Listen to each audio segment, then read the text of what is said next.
The forest smelled like death. Not the sharp, immediate stench of fresh corpses, that would come later. This was older, deeper. The smell of earth that had drunk too much blood, of trees whose roots fed on things that should have stayed buried. Wet pine, rotting leaves, the metallic tang of old iron in soil that had seen too many men fall.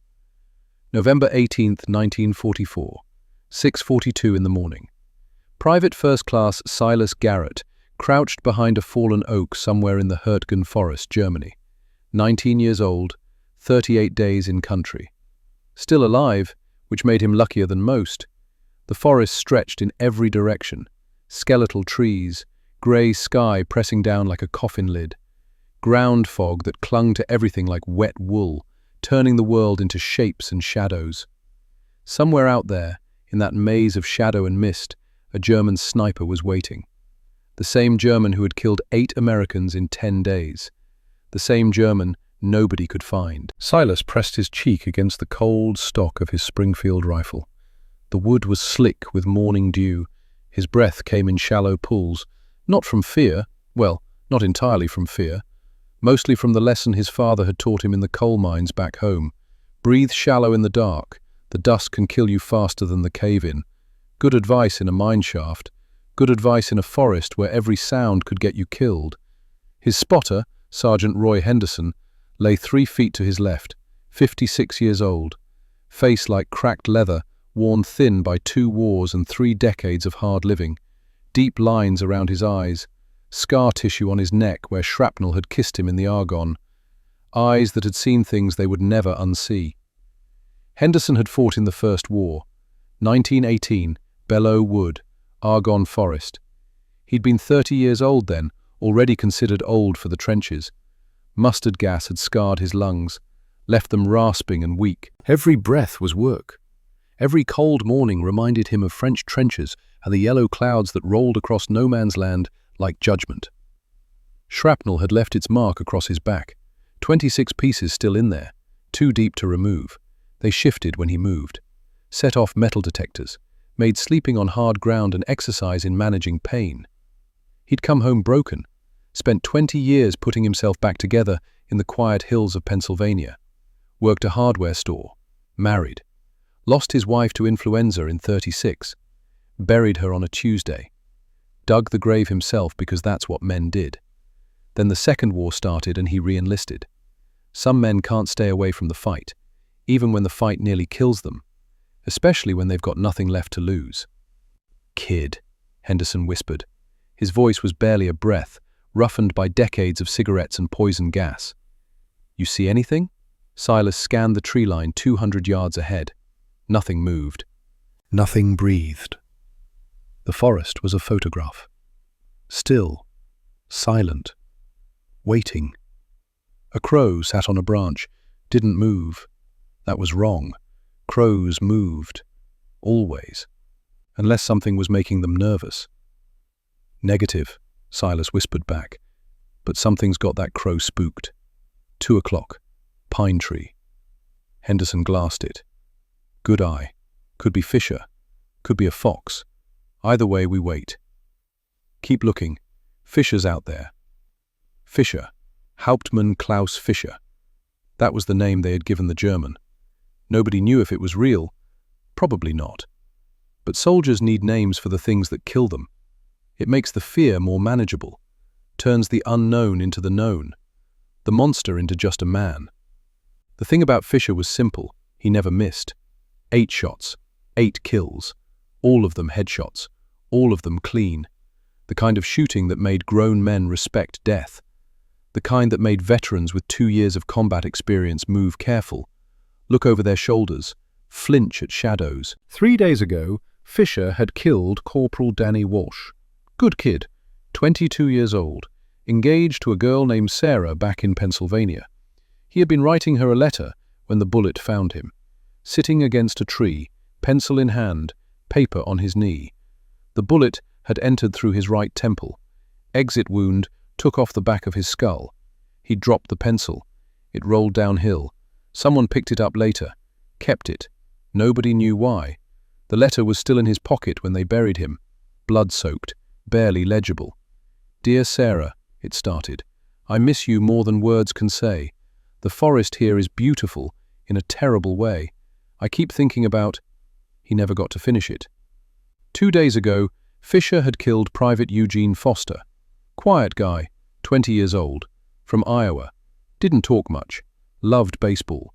Could recite batting averages from memory. Would bore anyone who'd listen with statistics about the 27 Yankees. The bullet had entered just above his left eye, severed the optic nerve, scrambled the frontal lobe. He probably never knew what hit him. 1 second, alive, thinking about Babe Ruth. Next second, gone. Yesterday, Fisher had killed Sergeant Bill Thompson, 15-year veteran, survived North Africa, survived Sicily, survived Normandy, walked through hell 3 times and came out talking. 42 years old, wife and 2 kids back in Michigan, showed everyone photos, talked about going home, taking his boy fishing, teaching his daughter to drive. Died in a German forest because he looked out from behind a tree at the wrong moment. Just a second, just a glance to check the trail. That's all Fisher needed. 8 men, 8 families that would get telegrams, 8 mothers who would open the door to men in uniform and know, before a word was spoken, that their sons weren't coming home. 8 holes in the unit that could never be filled. And now, it was Silas Garrett's job to stop it. Not because he was good, not because he was experienced, not because he was the best shot in the platoon, because he was disposable.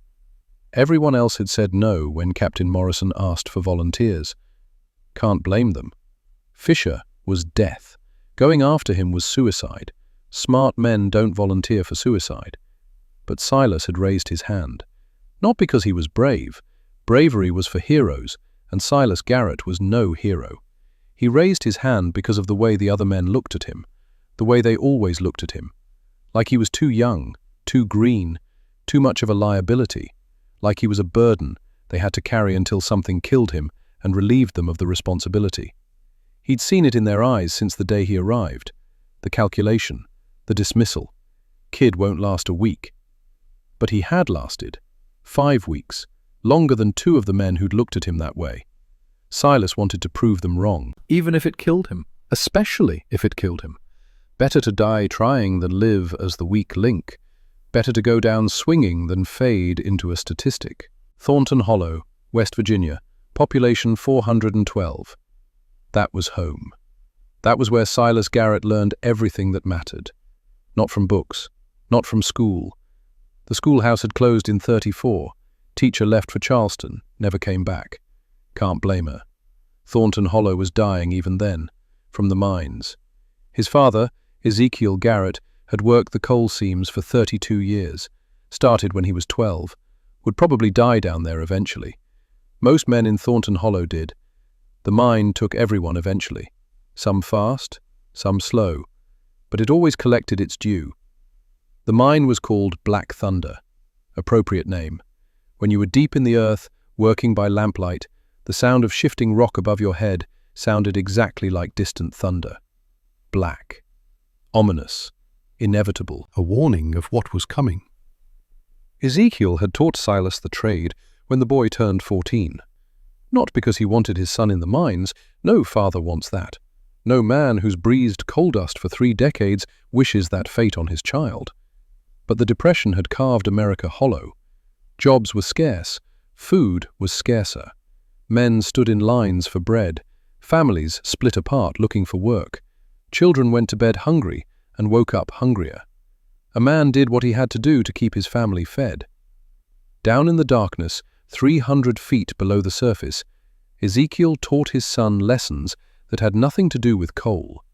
How to read the walls by the sound they made when you tapped them. A solid thunk meant good rock. A hollow ring meant fractures, cracks, instability. A ticking sound meant water seepage. Water meant the ceiling could come down any second. How to know when a tunnel was ready to collapse. The silence that came before. The way dust would drift in a certain direction. The feeling in your bones that said, "Get out. Get out now." How to move in spaces where one wrong step could bury you alive. Where the ceiling was so low you crawled. Where the darkness was absolute. where the only light came from the lamp on your helmet, and if that went out, you were blind. Completely. Utterly. Blind in a way surface people never understood. And most important, the mirrors. Black Thunder Mine used mirrors to communicate. Simple, round mirrors mounted on wooden handles, maybe 4 inches across, polished steel, kept clean, essential equipment. When you were deep in a shaft, too far for voices to carry, separated by rock falls or bad air, you used the mirrors to catch lamplight and send signals. 1 flash, all clear. 2 flashes, trouble, need help.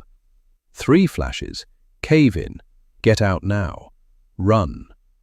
The mine had taken 17 men since it opened in '09. 17 men crushed under rock or drowned in flooded shafts or suffocated in pockets of bad air. The mirrors had saved dozens more, warning them, calling them back before the mountain claimed them. Ezekiel was the best mirror man in the mine. He could bounce light around corners, through cracks, across distances that seemed impossible, could hit a target 300 yards deep through 2 tunnel bends and a vertical shaft. He understood angles, reflection, the way light behaved when you bent it to your will, geometry, physics, things he'd never learned in school but knew in his bones. "Light's a tool, boy," he would say, his face black with coal dust except for the clean circles around his eyes where the goggles sat. Most men just use it to see. Smart men use it to talk. Wise men use it to survive. Silas learned, practiced, got good at it, started at 14. Clumsy at first. The mirrors were tricky. Angles had to be perfect. Too high, the light missed. Too low, it scattered. The beam had to be tight, focused, deliberate. By 15, he could signal from the deepest shaft to the surface. Could bounce lamplight through 3 tunnels and still hit his target. Could make light do things that seemed like magic to the other miners. But it wasn't magic. It was just geometry, angles, physics, understanding how light moved through space. By the time he was 16, the other miners would ask for him specifically when they went deep. "Young Garrett, best mirror man since his daddy. Keep him on your crew, he'll bring you back." It was just geometry, but in the dark, it felt like power. The mine taught him something else too, something more valuable than any skill: patience. In the tunnels, you couldn't rush, couldn't panic, had to move slow, deliberate, one careful step at a time. Test every foothold, check every handhold, listen to the mountain, respect it, because the mine was always waiting to kill you. It sat patient, eternal. It had been there 1,000,000 years, would be there 1,000,000 more. You were just a visitor, a mayfly, brief and fragile. 1 moment of carelessness, 1 second of hurry, that was all it took. Rush to get out before your shift ended, take a shortcut, miss a warning sign, and the mountain would take you. Every man who died in Black Thunder died because he stopped being patient, stopped listening, stopped respecting the dark. The mine was patient. You had to be more patient. That lesson would save Silas Garrett's life more times than he could count. December 1942. Silas turned 17. 2 weeks later, he lied about his age and enlisted. Not because of patriotism. Well, not entirely. Pearl Harbor had happened a year before. Everyone was signing up, doing their part, fighting for freedom, democracy, the American way. All of that sounded good, felt good, made sense. But that wasn't why Silas enlisted. He enlisted because Thornton Hollow was dying. The mine was closing.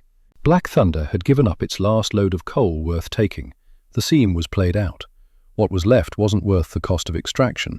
The company was pulling out, moving operations to Kentucky where the coal was deeper, richer, easier to move to market, leaving Thornton Hollow to rot. 300 jobs gone, 300 families suddenly adrift. Silas's father had looked older every day, grayer, slower. The mine had used him up. 32 years of breathing coal dust. His lungs sounded like gravel in a bucket when he coughed, which was often, every morning, every night. The cough that said, "You're dying, slowly, but dying." Enlistment meant money. Army pay sent home, $30 a month. Not much, but more than nothing. It meant his mother and 2 younger sisters could eat, could stay in the house, could make it through until the war ended, and maybe things got better. So Silas lied, said he was 18. The recruiter knew it was a lie, could see it in the boy's face. The softness that hadn't hardened yet, didn't care. The war needed bodies, young bodies, fresh meat for the grinder. They shipped him to basic training at Camp Wheeler, Georgia. Hot, humid, miserable. Drill sergeants screaming, men breaking, washing out. Silas didn't break. The mine had been harder than any drill sergeant could imagine. You can't scare a man who's been buried alive. Can't intimidate someone who stared into absolute darkness and kept working. Then to sniper school at Camp Perry, Ohio.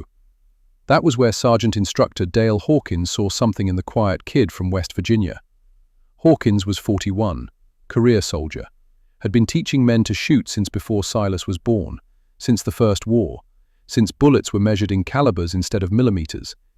He had seen thousands of recruits. Most of them were adequate, could hit a target at 200 yards, follow orders, do their job. Some were good, natural marksmen, good eyes, steady hands, competitive drive. A handful were exceptional. Silas Garrett was exceptional, not because of his eyes. Everyone thinks snipers need perfect vision, 20/20 or better, eagle eyes, superhuman perception. They don't. They need patience. Silas had patience. He could lie in the same position for 6 hours without moving, without shifting, without fidgeting, could become part of the landscape, invisible, could slow his breathing to almost nothing, 4 breaths per minute, heart rate down to 40 beats, body temperature dropping, becoming cold, still, dead to the world above ground, could wait for the exact right moment and not rush it, not take the shot that was almost right, only the shot that was perfect. Most boys, Hawkins said once, watching Silas during a training exercise, they get antsy, start thinking too much, psych themselves out, worry about missing, worry about the target moving, worry about wind, about drop, about a million things. Not you, Garrett, you just wait. Like you got all the time in the world, like you're doing something you've done 1,000 times before. Silas didn't tell him about the mine, about lying in tight spaces waiting for the all-clear signal, about learning to be still because movement in the dark could kill you, could bring down the ceiling, could alert something bad to your presence, about the patience required to survive 300 feet underground where one mistake meant burial. He just nodded and kept shooting. By the time he finished sniper school, Silas Garrett could put a bullet through a playing card at 400 yards, could judge wind speed by watching grass move, could estimate distance by the size of a man's head in the scope, could calculate drop and drift in his head faster than most men could work a slide rule. The instructors were impressed, wrote glowing reports, recommended him for advanced training. Silas wasn't impressed. Hitting paper targets was easy. Paper didn't shoot back. Paper didn't have a mother, a wife, children. Paper didn't bleed. October 1944. Silas arrived in Europe, Southampton, England. Raining, always raining. They assigned him to the 28th Infantry Division, Company F, 2nd Platoon, the Bloody Bucket. The 28th had been in combat since Normandy, landed on Omaha Beach in July, fought through the hedgerows, paid in blood for every 100 yards. By the time Silas joined them, they were tired, used up, running on fumes and stubbornness and the knowledge that the only way home was through Germany. The new guys called them the Bloody Bucket because of the division patch, a red keystone, Pennsylvania's symbol, looked like a bucket, covered in blood more often than not. Captain James Morrison commanded the company, 32 years old, Philadelphia, former schoolteacher, taught history at a boys' school, signed up the day after Pearl Harbor, left a good job, a wife, a future. Joined because he couldn't teach kids about honor and duty and sacrifice if he wasn't willing to do those things himself. Morrison was smart, careful, the kind of officer who thought before he sent men to die, who spent nights calculating odds, looking for ways to accomplish the mission with minimum casualties. The men respected him for it, would follow him into hell if he asked, not because he was brave. Lots of officers were brave and stupid, because he was careful. And in war, careful officers kept more men alive. When Silas reported for duty, Morrison looked him up and down. Saw a kid. 17 years old trying to look 18. Smooth-faced, thin, wide-eyed. "How old are you, Garrett?" 18, sir." Morrison's eyes said he knew it was a lie.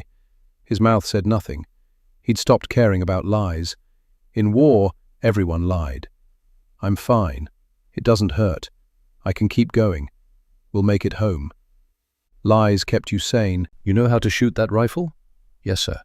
"Good. We need snipers. Lost 2 last month. Stay alive long enough to replace them." That was the whole speech. Welcome to the war.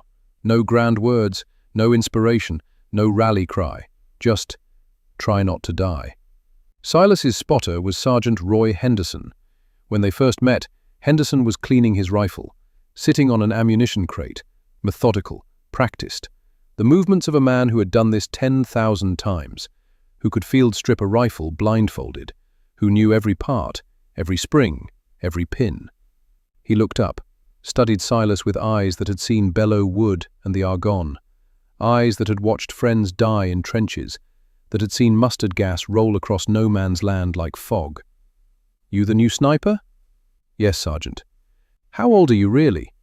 Direct. No bullshit. Silas made a decision. Honesty. 17, Sergeant." Henderson nodded slowly. "At least you're honest. That's something." He went back to cleaning his rifle. "Listen, kid. Sniping ain't about shooting. Any idiot can pull a trigger. Hell, most idiots do. That's why we got so many casualties. It's about not being seen, about being invisible, about being so still, so patient, so careful that the enemy forgets you exist. And then you remind them. You understand?" "Yes, Sergeant." "No, you don't, but you will." Henderson was right. Silas learned fast. He learned that sniping was 90% waiting and 10% shooting. 90% being cold, wet, hungry, uncomfortable, bored out of your mind. 10%, one moment of absolute focus, one breath, one trigger pull, then back to 90% waiting. He learned that the best position wasn't the one with the best view, it was the one nobody expected, the one that seemed too far, too exposed, too stupid. Because everyone looks for the obvious, the smart hiding spot, the tactical position. Nobody looks for the stupid one. He learned that staying alive meant never, ever doing the same thing twice, never shooting from the same position, never taking the same route, never establishing a pattern. Patterns got you killed. And he learned that killing a man through a scope was different than he thought it would be. In training, they shot at targets, silhouettes, paper circles, bullseyes. In combat, you saw faces. The first man Silas killed was a German machine gunner, October 29th. Rain coming down in sheets, cold rain, the kind that got through everything. The German was maybe 25, blonde hair plastered to his head, smoking a cigarette, trying to keep it dry under his helmet, looking miserable. Just a guy, just a soldier doing his job, probably had a girl back home, probably wanted to go home. Silas put the cross on his chest, exhaled, squeezed. The rifle bucked. The German fell, dropped the cigarette, clutched at his chest, fell backward into the mud. Gone. Henderson clapped him on the shoulder. "Good shot, kid." Silas nodded, didn't speak, couldn't speak. Something in his throat, something in his chest. That night, he tried to remember the German's face. Couldn't. It was already fading. Blonde hair. That's all he could remember. Just blonde hair. By the 3rd kill, he stopped trying to remember. By the 10th kill, he stopped feeling anything at all. That was how you survived. You turned off the part of you that felt, locked it away, put it in a box, buried it deep, became a machine that breathed and shot and moved. Feelings were for later, if there was a later. In combat, you couldn't afford feelings, couldn't afford to think about mothers, wives, children, couldn't afford to remember they were human, just targets, silhouettes, jobs to complete, pull trigger, target falls, move to next position, repeat. The machine worked. The machine survived. The man inside could deal with it later. November 15th, 1944. The 28th entered the Hurtgen forest. Nobody told them it would be hell. Nobody had to. The Hurtgen was 50 square miles of dense, evergreen forest on the German-Belgian border. Trees so thick you couldn't see 30 yards. Couldn't call in air support because you couldn't mark targets. Couldn't use tanks because the ground was too broken. Ground so uneven you couldn't walk straight. Couldn't establish lines. Couldn't dig proper foxholes because the roots were too thick. Cold so deep it got inside your bones and stayed there.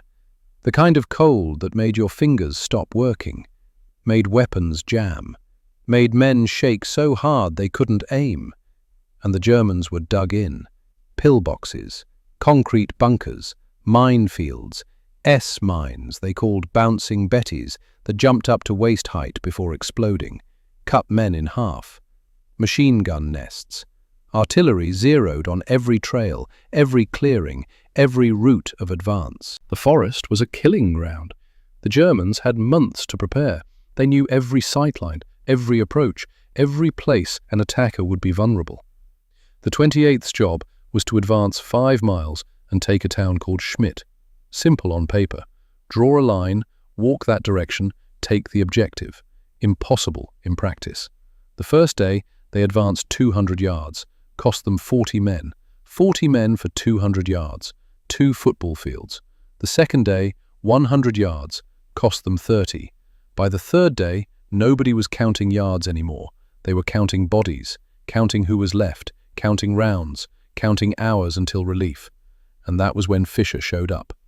November 16th, morning, cold enough to see breath, cold enough that the ground crunched when you walked. Private Eugene Foster was on watch, sitting behind a log, eating cold beans from a can, thinking about baseball, about going home, about seeing his mother. The bullet came from nowhere, entered above his left eye, killed him instantly. The can of beans fell, spilled in the dirt. Nobody heard the shot. The forest swallowed sound, absorbed it like a sponge.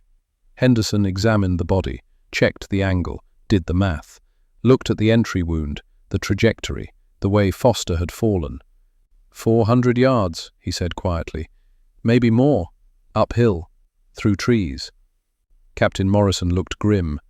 German sniper? Has to be. Nobody gets that shot by accident. Find him. Henderson tried. Took Corporal Walsh, best tracker in the company, man who'd hunted deer in Pennsylvania since he was 8 years old. They searched for 3 hours, found nothing. No brass, no footprints, no disturbed ground, no sign anyone had been there at all. The German was a ghost. November 17th, afternoon. Corporal Danny Walsh was writing a letter home. Sitting against a tree, pen in hand, thinking about Sarah, about the wedding they'd have when he got back. The bullet took him in the throat, severed the carotid. He bled out in 90 seconds, grabbed at his neck, eyes wide, confused, drowning in his own blood. Died holding the letter. Dear Sarah, it started. I miss you more than words can say. He never got to finish it. That night, Morrison called a meeting, officers and senior NCOs only, in a bunker, by candlelight. We have a problem, he said. German sniper, 2 kills, both clean, both from distance, both invisible. We need to stop him. Lieutenant Parker spoke up, young, eager, still believed in frontal assaults and American superiority. Send out a team, flush him out. Henderson shook his head. Won't work. This guy's too good. Knows we're looking. He'll just wait. Pick off whoever we send. We'll lose 4 men trying to get one. So what do? We need a better sniper. Everyone looked at Henderson. I'm too old, he said. Flat. Honest. Reflexes aren't what they were. Eyes neither. Got cataracts starting. Can't see shit in low light anymore. I can spot, but I can't take this guy. Morrison scanned the tent. Who else we got? Silence. The 28th had started with 6 snipers. 4 were dead. 1 was in the hospital with trench foot, feet rotted, useless.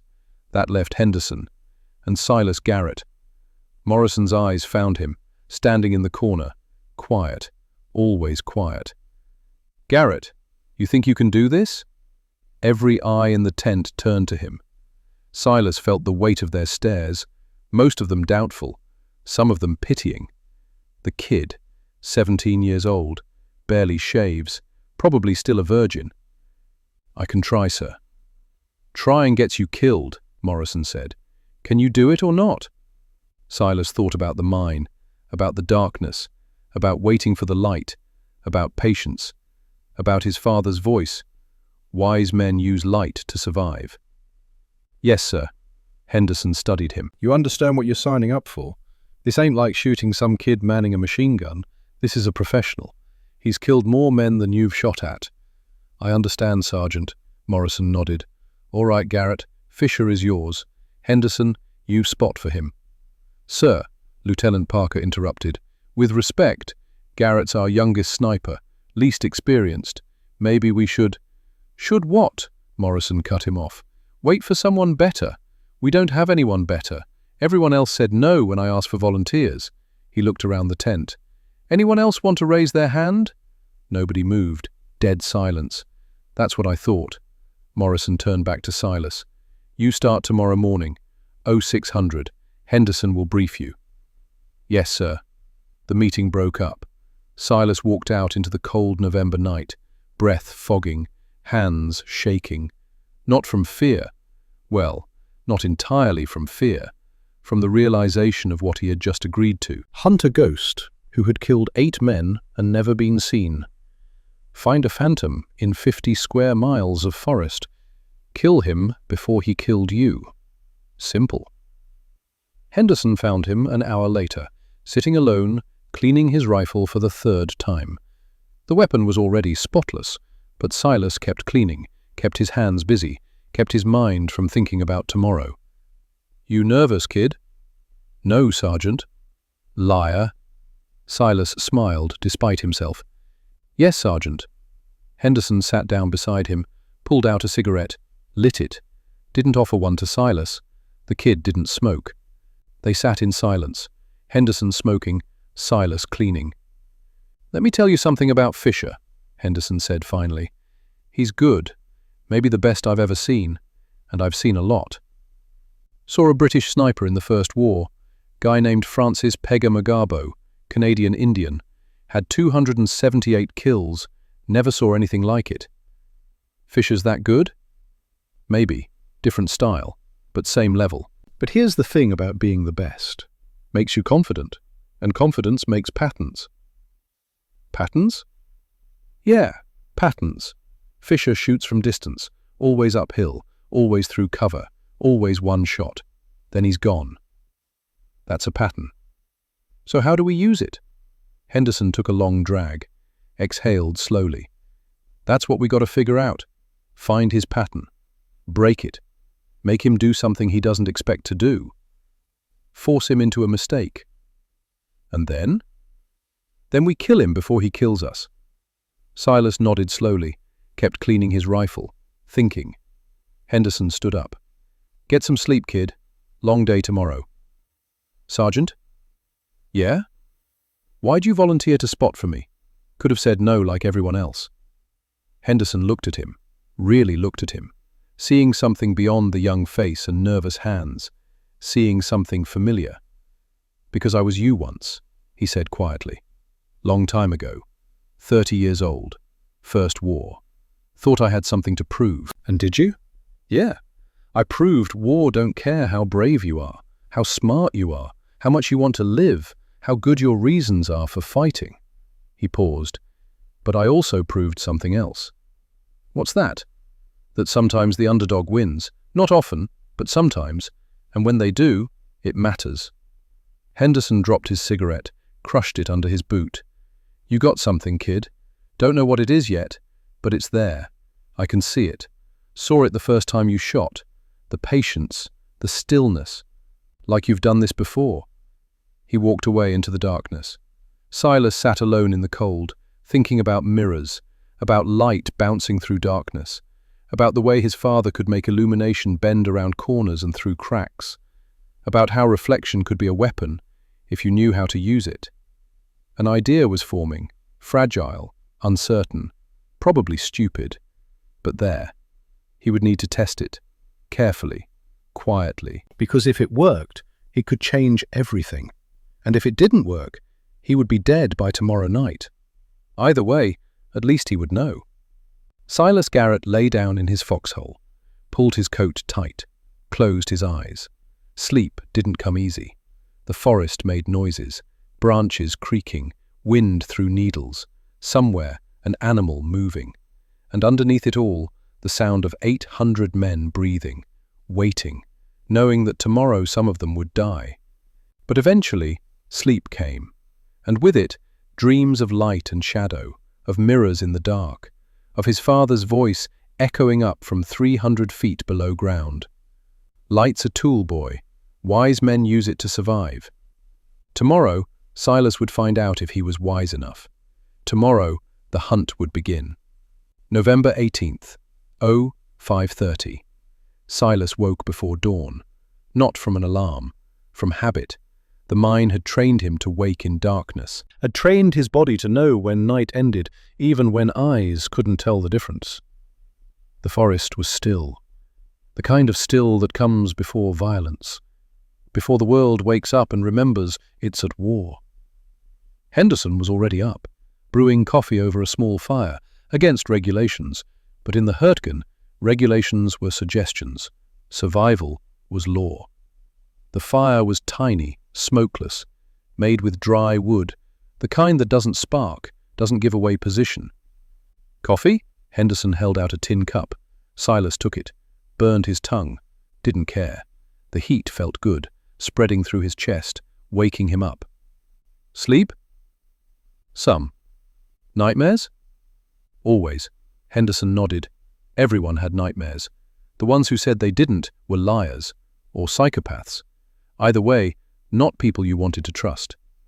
They sat in silence, drinking bad coffee, watching the sky turn from black to grey, the forest emerging from shadow, trees becoming visible, shapes taking form. Trees like prison bars, sky like a lid, the world a cage. "Tell me your plan," Henderson said finally. Silas had been thinking about it all night. The idea that had come to him, fragile, maybe stupid, probably would get him killed, but maybe not. "Mirrors," he said. Henderson looked at him. "Mirrors. Yes, Sergeant. You want to explain that?" Silas set down his coffee, pulled out a small object from his coat pocket, a compact mirror, the kind women carried in their purses, round, maybe 3 inches across, cracked on one side but still reflective. Good enough. "Found this in a bombed house 2 days ago," Silas said. "Thought it might be useful." Henderson stared at it. "For what? Checking your hair before you die? For making Fisher think we're somewhere we're not?" Henderson frowned, thinking. "I'm listening." Silas held up the mirror, caught a sliver of early light, grey light. Not much, but enough. Sent it bouncing across the foxhole, off a tree, back toward them. Back home, in the mines, we used mirrors to signal, bounce light around corners, send messages when voices wouldn't carry, when the darkness was too thick, when bad air made yelling dangerous. "I know how mirrors work, kid. But did you know they can look exactly like scope glint?" Henderson went very still. Silas could see the wheels turning in the old man's head, making connections, seeing possibilities. "Think about it," Silas continued. "Fisher's up there somewhere, watching, waiting for us to show ourselves, waiting to see that little flash of light when our scope catches the sun. So what if we give him scope glints that aren't scopes?" Understanding dawned in Henderson's eyes. "Decoys." "Exactly. We put mirrors in the trees, angle them to catch light, make them look like sniper positions. Fisher sees the glint, takes the shot, reveals his position. And then we nail him. That's the idea." Henderson was quiet for a long moment, thinking it through, looking for holes in the logic, testing the plan against his 38 years of combat experience. "It could work," he said slowly, "but you'll need more than one mirror. Fisher's smart. He'll get suspicious if we only show one position." "I know. I'm going to need to scrounge, find every reflective surface in this forest. And you'll need to place them careful. Wrong angle, they won't catch light. Wrong height, Fisher won't buy it. Too obvious, he'll know it's fake. Yes, Sergeant? Henderson studied him, really looked at him, like he was seeing Silas for the first time. Your daddy teach you this? The mirror part, the killing part I'm making up as I go. A smile cracked Henderson's weathered face, first one Silas had seen in days. All right, kid, let's try it. But if this gets us killed, I'm going to be pissed. Understood, Sergeant. They finished their coffee as dawn broke over the Hurtgen forest. Grey light, no warmth. The sun trying to break through clouds and failing. The kind of light that shows everything and hides everything at the same time. Perfect for hunting. It took Silas 3 hours to find what he needed. The Hurtgen was littered with debris, evidence of battle, evidence of life interrupted. Bombed houses, abandoned vehicles, personal effects from soldiers who no longer needed them, who would never need anything again. He found 2 more compact mirrors from a burned-out farmhouse, one pink, one blue, women's mirrors. The farmhouse had been someone's home, pictures still on the walls, burned now, curled, unrecognizable. A piece of polished metal from a German mess kit, scratched but serviceable, still caught light. 3 shards of broken window glass, dangerous, sharp, but reflective. A chrome cigarette case, American, initials engraved, R.J.M. Robert? Richard? Raymond? Dead now. Didn't matter. A bent spoon polished mirror bright, probably from the same mess kit. Not much, but enough. Henderson helped him scout positions. They moved slow, careful, always watching for Fisher, for movement, for the glint that wasn't theirs. The German was out there, somewhere, patient as stone, watching them the way they were watching for him. They found 6 good spots, trees with clear sight lines to the American positions, high enough to seem like sniper nests, 20 to 30 feet up, covered enough to look deliberate, not so covered they looked fake. Silas climbed each tree, moving slow, careful, making no noise, placed each mirror, wedged them in branches, tied them with cord, angled them to catch morning sun when it came. It was delicate work. One wrong angle and the light wouldn't reflect right, would scatter, would look wrong, too obvious, and Fisher would know it was fake. But Silas had spent 5 years in the mines making light bend to his will. His hands remembered the geometry, remembered the angles, the way light traveled, the way it bounced. This was the same, just higher stakes. By 0900, all 6 mirrors were in place. From the ground, they were invisible, just part of the forest, part of the chaos. From Fisher's position, wherever that was, they would look exactly like scope glints. Careless Americans who didn't know better, who let their scopes catch light. Easy targets.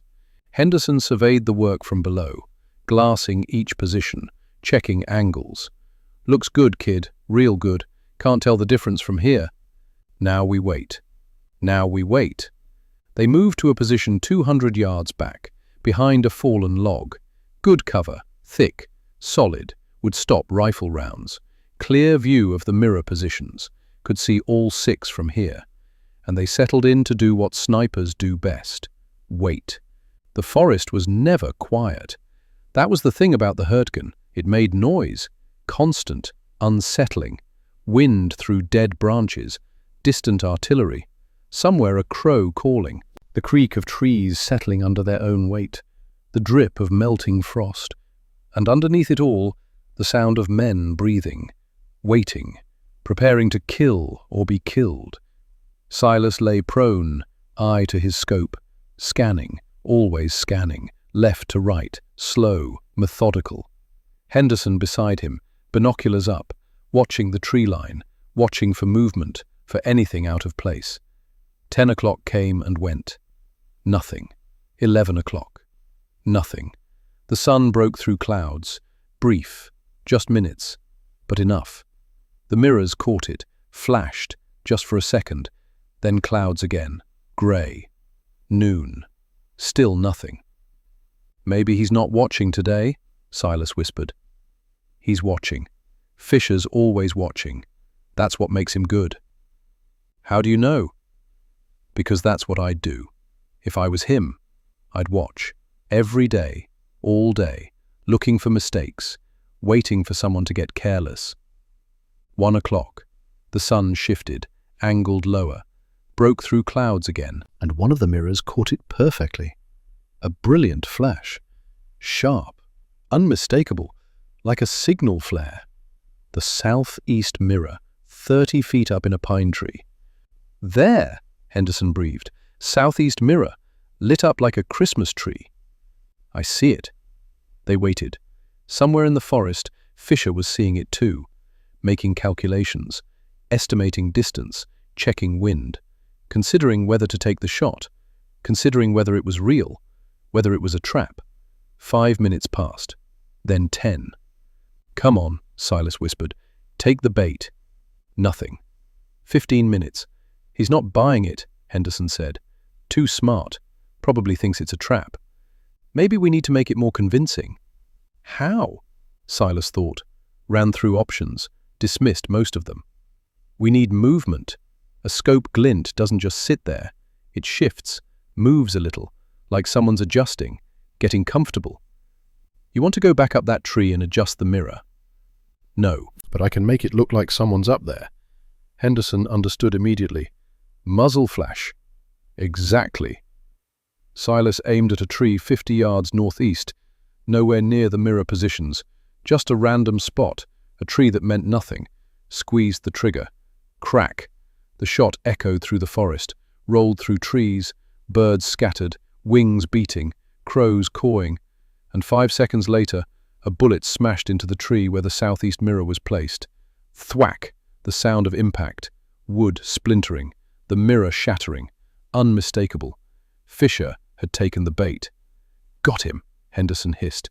Northeast, 300 yards, behind the thick spruce. Silas swung his rifle. Found the tree Henderson indicated. Big spruce, thick branches, good cover. Searched for any sign of movement. Nothing. But the shot had come from there. Had to have. Angle was right. Distance was right. I don't see him, Sergeant. He's there. Trust me. Wait. Silas trusted him. He aimed at the base of the spruce. Waited. Controlled his breathing. Slowed his heart rate. Became still. 1 minute. 2. And then the slightest movement. Just a shadow shifting. Could have been wind. Could have been imagination. Could have been Fisher. Silas fired. The bullet tore through branches, missed by inches, hit the tree trunk, sprayed bark. But the shadow moved again. Fast, retreating, running. Wounded? Silas asked. Negative. Just spooked. But we got closer than anyone else has. Made him move. Made him think. Henderson was grinning. Actually grinning. Your daddy's trick works, kid. It actually works. Silas didn't smile. He was already thinking ahead. Fisher knew now. Knew the mirror trick. Knew someone was playing games. Which meant Fisher would adapt. Which meant the war was about to get complicated. Day 1. Total, 2 kills. That afternoon, Fisher sent a probe. Testing. Looking for the Americans who'd almost killed him. 4 German soldiers, moving careful through the trees, weapons ready, eyes scanning, hunting. Silas spotted them at 300 yards, saw movement, saw the distinctive shape of German helmets. 4 targets, he whispered to Henderson. Moving in formation, 280 yards, closing. Take the leader, I'll call adjustments. Silas found the German sergeant, older guy, maybe 35, experienced, moving smart, using cover, checking corners, professional, exhaled, squeezed, crack. The sergeant dropped, hit the ground hard, didn't move. The other 3 scattered, looking for cover, shouting in German. Silas worked the bolt, smooth, automatic, thousands of repetitions in training, making the movement effortless. Found another target. German rifleman, young, panicking, running for a tree, fired. Second kill. The rifleman fell, tumbled, rolled down a small incline, stopped against a log. The remaining 2 fled, running, abandoning their dead. Smart. Henderson lowered his binoculars. 2 for 2. Clean shots. That's how it's done. Silas felt nothing. The machine was fully engaged now. Feelings locked away, buried deep. Just targets. Just jobs to complete. Pull trigger. Target falls. Move to next position. They relocated immediately. Never stay where you shoot. First rule. Most important rule. Moved 300 yards west. Found new cover. Settled in. Watched their old position. 30 minutes later, German artillery hammered it. Shells screaming in. Trees exploding. Earth fountaining up. If they'd stayed, they'd be dead. That night, back at the company CP, Morrison pulled Silas aside. His face was serious, grave. "Heard you got 2 today. Good work." "Thank you, sir." "Fisher?" "Not yet, sir, but we're close." Made him move. Made him react.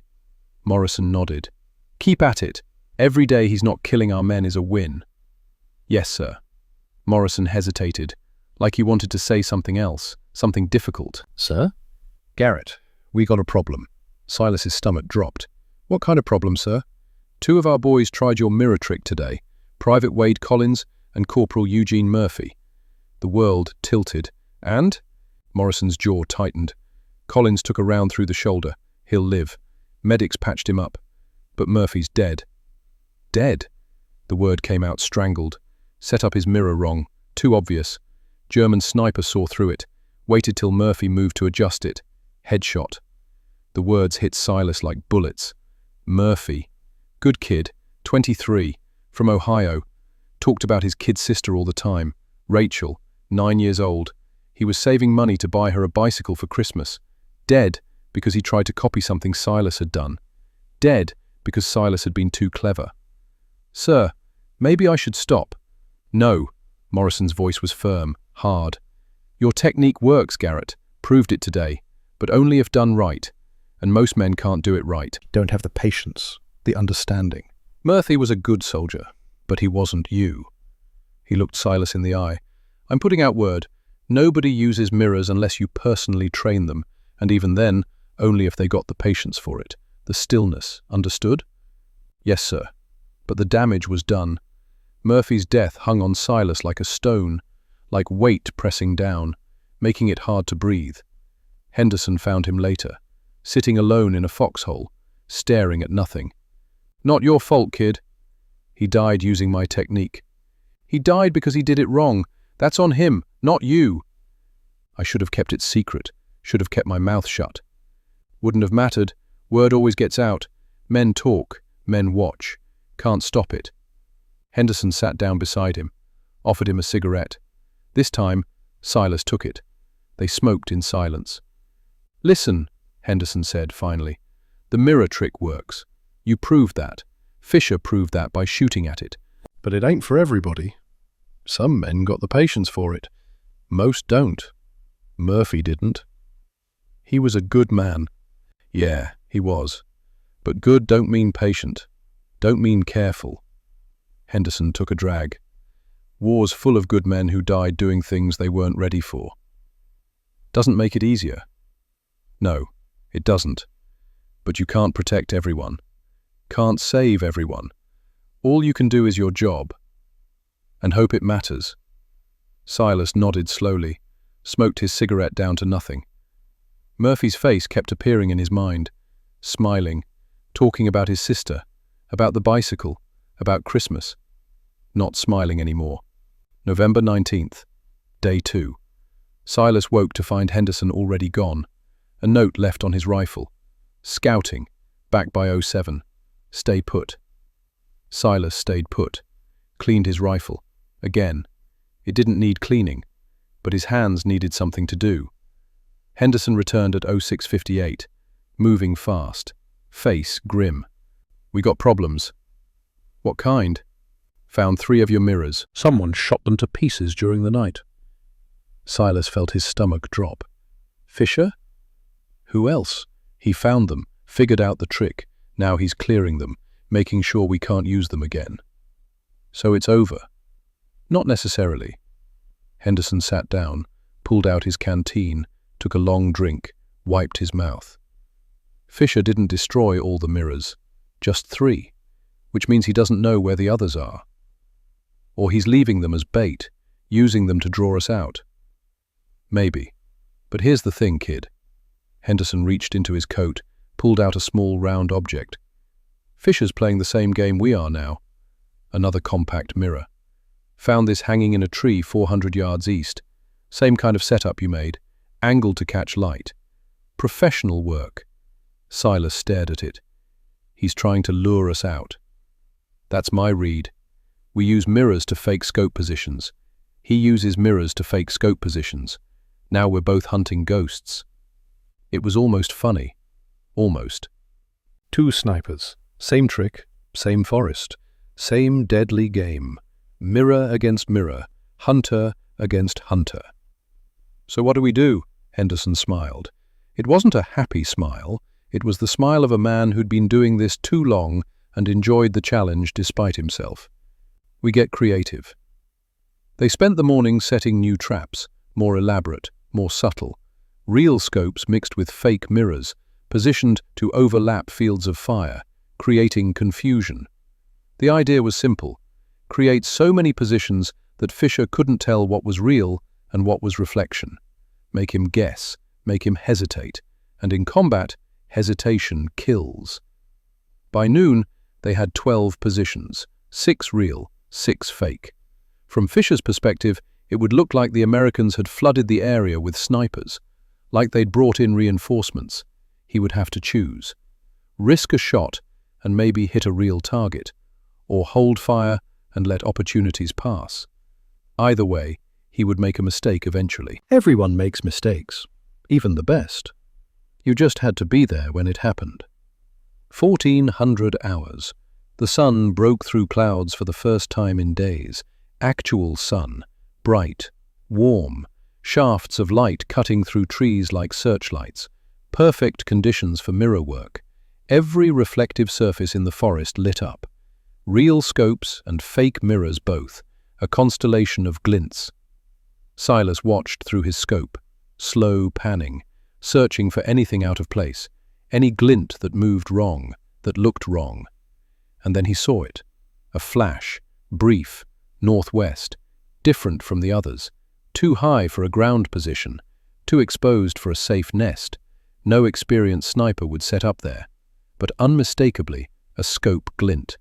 Northwest, Silas whispered. Pine tree. Maybe 350 yards. High up. Henderson glassed it. I see it. Could be real. Could be one of his mirrors.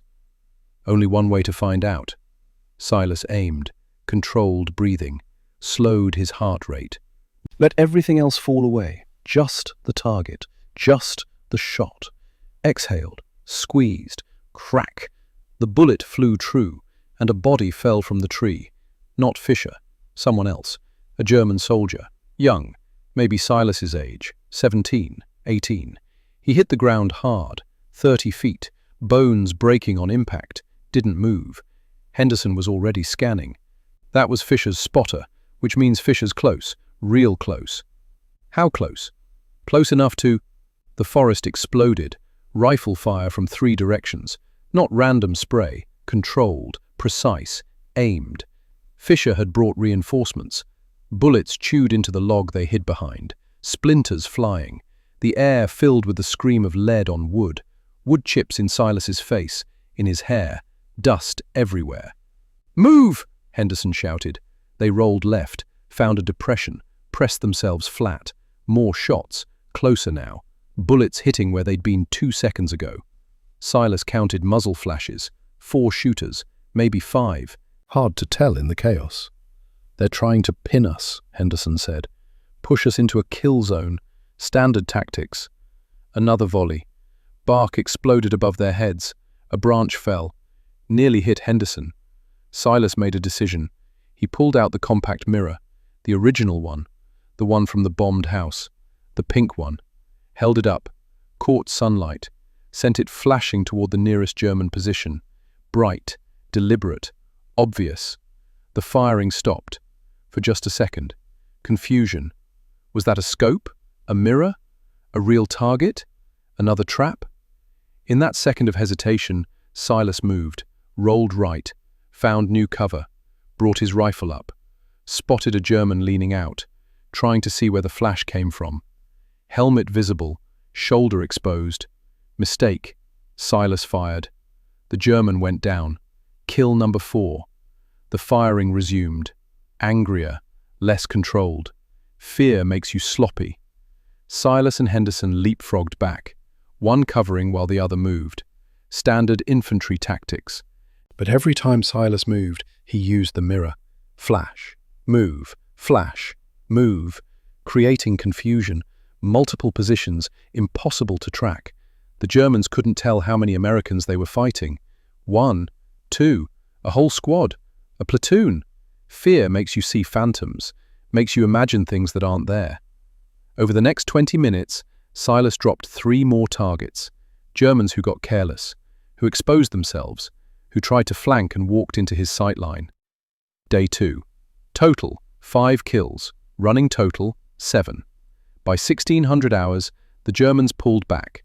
Silas and Henderson waited another hour, making sure it wasn't a trick, making sure they weren't walking into an ambush.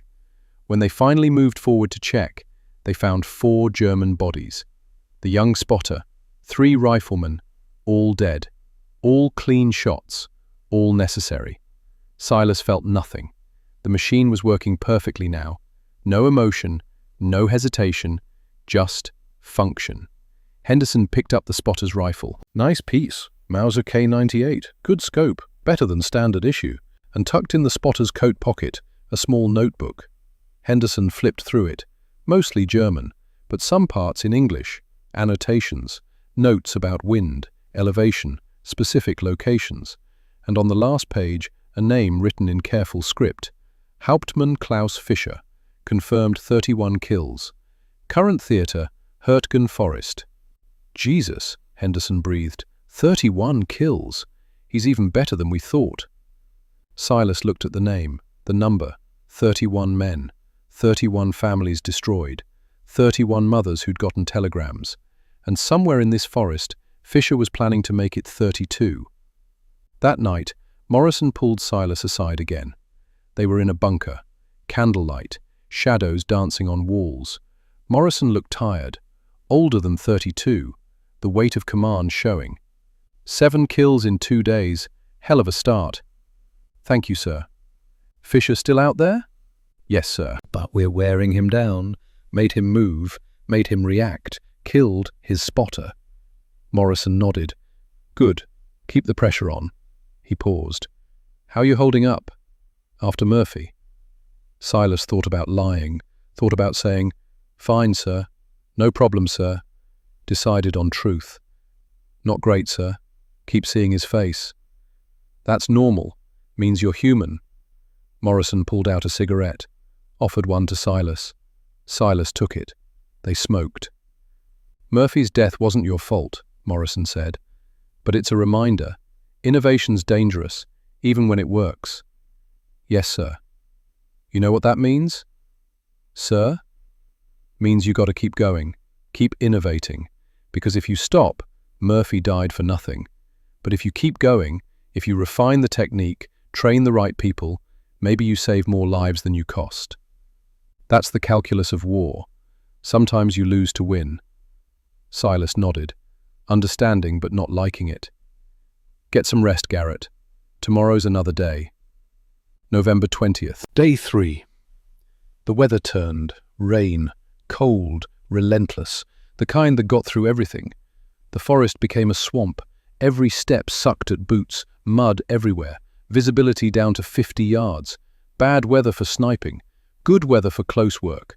Silas and Henderson moved deeper into the forest, hunting, taking the fight to Fisher instead of waiting for him to come to them. They had a rough idea where Fisher was operating, a square mile of dense timber northeast of the American lines. Somewhere in that grid, the German was waiting. The mirrors wouldn't work in rain. No sun, no glints. This would be pure fieldcraft, hunter versus hunter, skill against skill. They found Fisher's hide around noon, recently used, maybe this morning. Flattened ground, moss disturbed, shell casings, 4 of them, 7.92 millimeters Mauser, Fisher's caliber. Henderson picked one up, still slightly warm. He was here, 2 hours ago, maybe less. Which direction did he go? Henderson studied the ground, reading it like a book, seeing what others missed. Broken moss, displaced leaves, a pebble turned over showing wet side up. North, moving toward the ridge, fast, like he knew we were coming.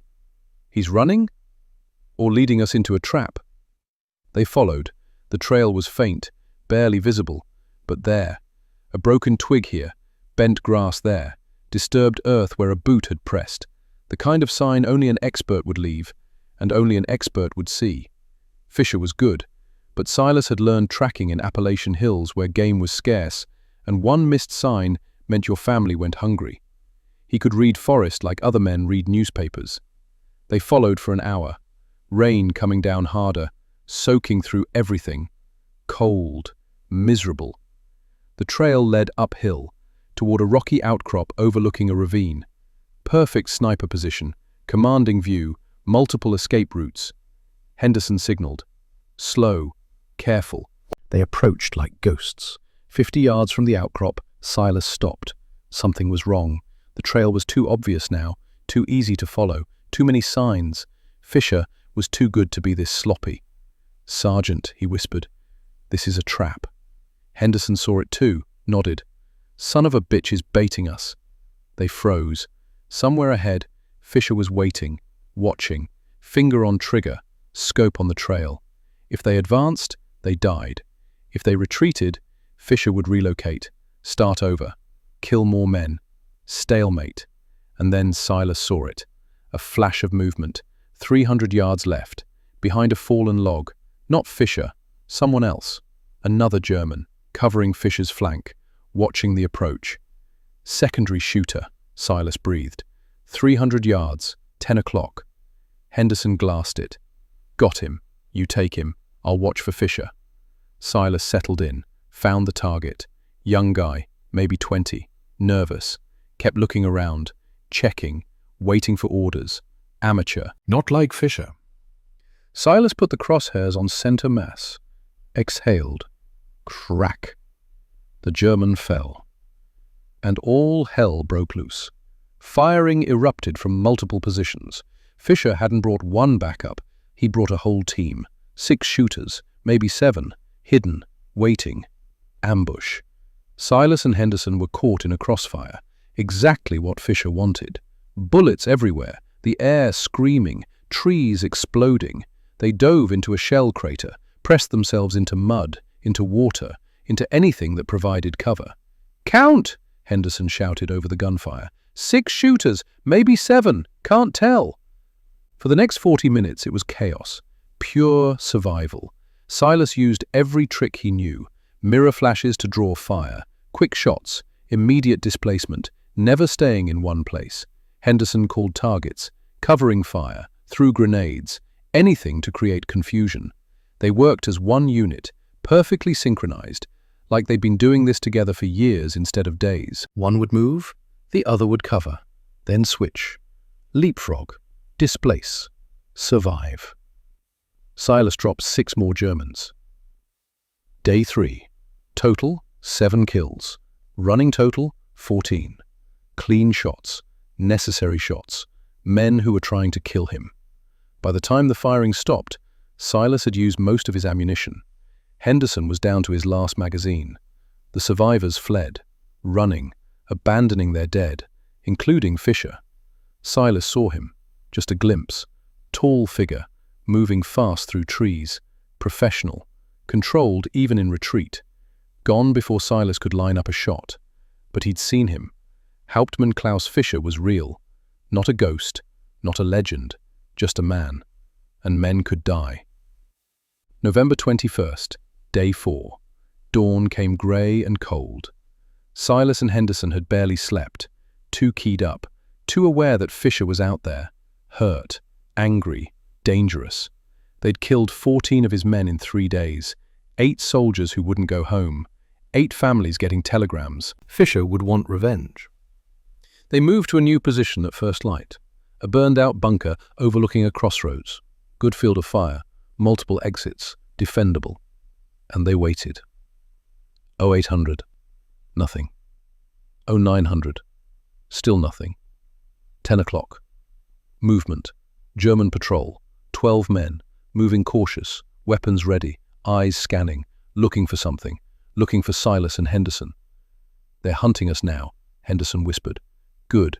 Makes them predictable. Silas counted them, identified the leader. Sergeant. Maybe 35. Experienced, moving smart, using cover, professional. Smart move would be to let them pass, stay hidden, survive, wait for a better opportunity. But smart wasn't always right. These men were hunting Americans. If not Silas, then someone else. If not today, then tomorrow. Better to end it here. He whispered to Henderson, I'll take the leader. You take whoever moves first after. Then we displace fast. That's a lot of Germans, kid. I know. Your call.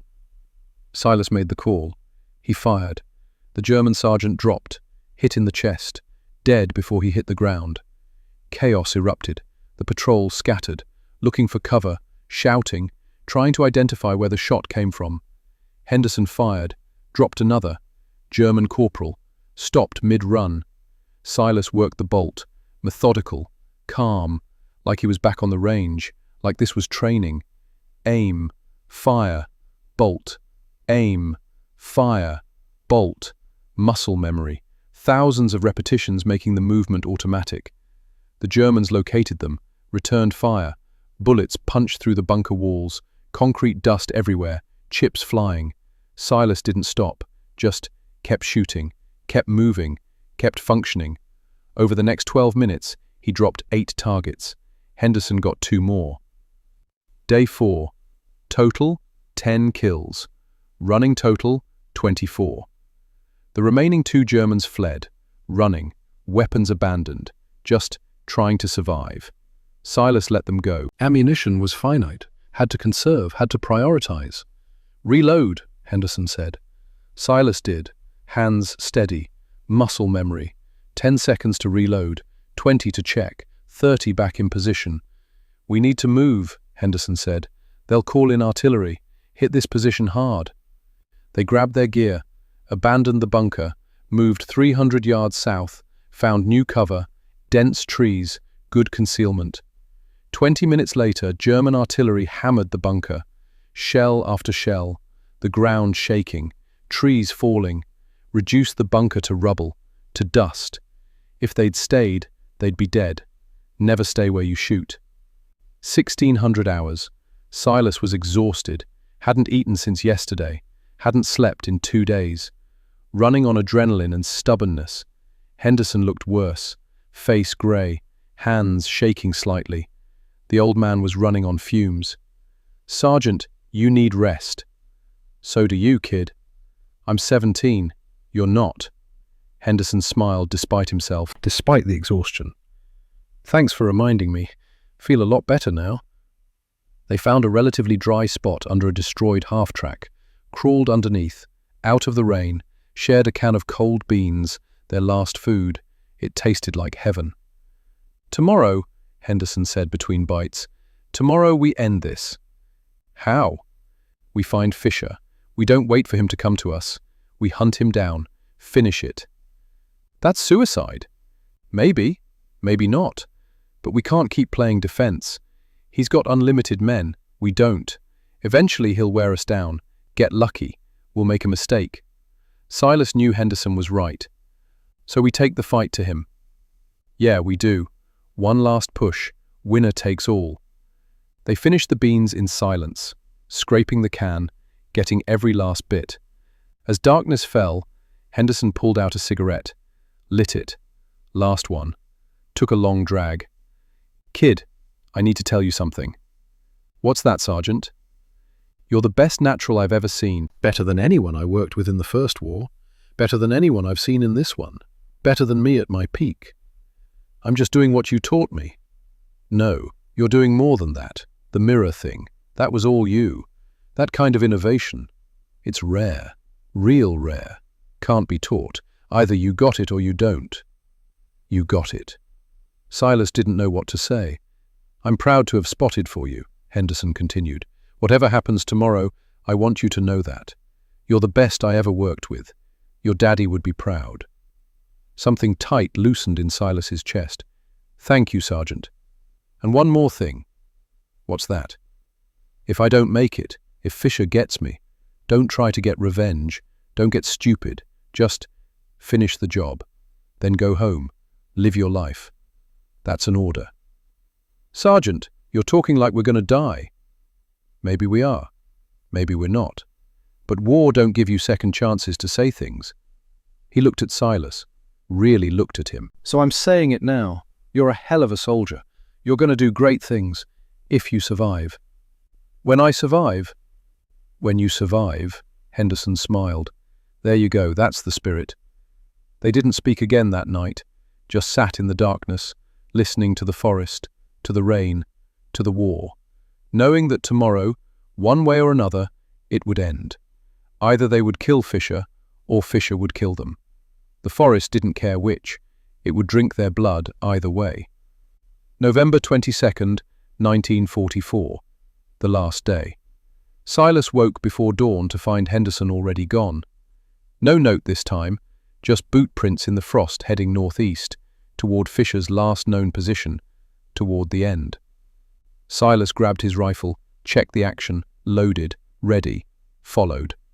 The forest was silent, the kind of silence that comes before death, before the world ends for someone. No birds, no wind, no sound except his own breathing and the crunch of frozen ground under boots. He found Henderson 200 yards out, crouched behind a granite outcrop, glassing the ridge ahead. Steam rising from his coffee, real coffee, saved for special occasions. This qualified. "Sergeant?" Henderson didn't turn. "Took you long enough." "What are we looking at?" "Fisher's nest. Has to be. Perfect position. Overlooks our entire sector. Multiple escape routes. Good cover." Silas settled in beside him, looked through his scope. The ridge was maybe 400 yards away. Rocky, steep, good defensible terrain. And somewhere up there, Klaus Fischer was waiting for the end, same as them. "How do you want to play this?" Silas asked. Henderson lowered his binoculars. His face was drawn, tired, but his eyes were sharp, clear, resolved. "We don't. I do." "What?" "Listen to me, kid. Fisher knows we're coming. He's been waiting for this, planning for it. This is his ground, his terms. So he's set a trap. A good one. Anyone goes up that ridge dies. Simple as that. Then how? I'm the bait." Silas felt cold spread through his chest, into his limbs. "No." "Yes. I move up the left approach, draw his fire. You circle right. When he shoots at me, you'll have maybe 3 seconds to spot his muzzle flash and take him. That's not a plan. That's suicide. It's the only play we got. Only way to beat him." "Sergeant." "Kid." Henderson looked at him, really looked at him, eyes holding weight. "I'm 56 years old. Lungs half gone from gas in the First War. Hands shake when it gets cold. Heart's not what it used to be. This is my last fight. I can feel it." "You don't know that." "Yeah, I do. Been feeling it for days now. Whatever comes next, I ain't gonna see it. But you are." "So you're just giving up?" "No. I'm making sure you live. Someone's got to go home and tell this story. Might as well be you. Someone's got to remember Murphy, Walsh, Foster, all of them. You can do that. I can't." Silas wanted to argue, to tell Henderson he was wrong, that they'd both make it out, that the war would end, and they'd go home and everything would be fine. But he'd learned not to lie to himself. "All right," he said quietly. "All right." Henderson smiled, relief, gratitude. "Good man. Give me 15 minutes to get in position. When you hear my first shot, you move, fast as you can. Get to that boulder cluster on the right slope. Should give you angle on his position. And if he gets you before I'm set? Then you haul ass back to the company and let someone else deal with Fisher.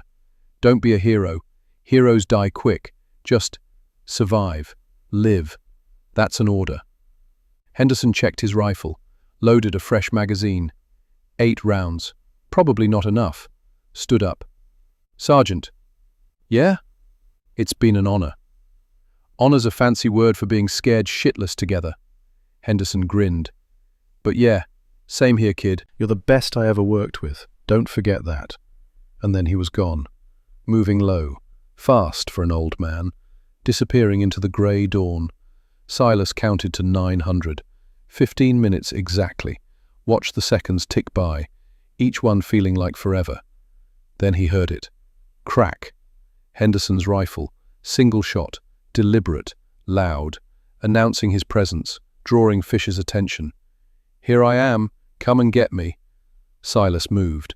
The slope was steep, loose rock, every step threatening to slide, to give away position. But Silas had grown up in mountains, knew how to move on bad ground, how to distribute weight, how to find solid footing. He reached the boulder cluster in 90 seconds, dropped behind cover, brought his rifle up, scanned the ridge. Where was Fisher?